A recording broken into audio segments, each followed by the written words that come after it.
Avatar de feu et de sang m'a beaucoup réjoui, et notamment d'un point de vue scénaristique, parce que cette fois-ci, il y avait du contenu pour vraiment remplir les 3 heures, avec des nœuds dramatiques originaux et vraiment bien tendus, des personnages développés qui ont dû évoluer, qui ont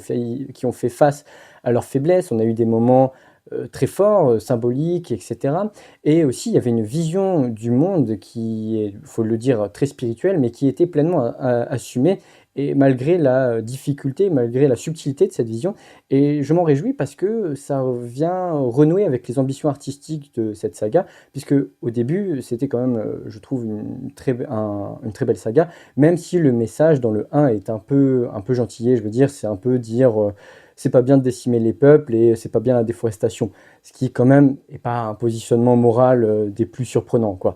Et le 2, par contre, je trouve qu'on avait perdu grandement en qualité scénaristique, parce que je vous avoue, je ne saurais pas vous raconter ce que nous présentait l'histoire du deuxième Avatar, La Voix de l'eau. Par contre, il y avait quand même un petit message politique, mais je trouve que c'était un peu plus vide, c'était un film beaucoup plus contemplatif, le 2, alors que cette fois-ci, le 3 est vraiment beaucoup plus fort en émotion. Et ce renouement, comme j'ai envie de dire, ce renouement avec ses ambitions artistiques, il se retrouve aussi à travers la photographie, j'ai trouvé, puisque cette fois-ci, c'était beaucoup moins dans le spectaculaire, beaucoup moins dans l'admiration de ces nouvelles technologies, mais beaucoup plus dans une photographie qui était poétique. Il y avait des plans avec de très jolies lumières, avec les Tulkun, etc. C'était vraiment très beau et poétique. Et je suis très content de voir que cette saga reprend vraiment des ambitions artistiques plus que spectaculaires et commerciales. Et il y a quand même un petit point que je trouve quelque part un peu négatif, c'est que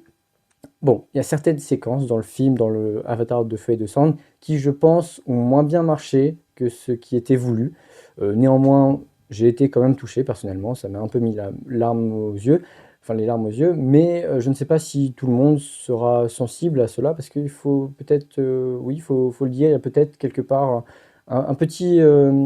manquement, je ne sais pas trop, mais dans tous les cas, je vous laisse vous faire votre propre avis, mais je vous conseille vivement en tout cas d'aller voir ce dernier opus qui vient de sortir,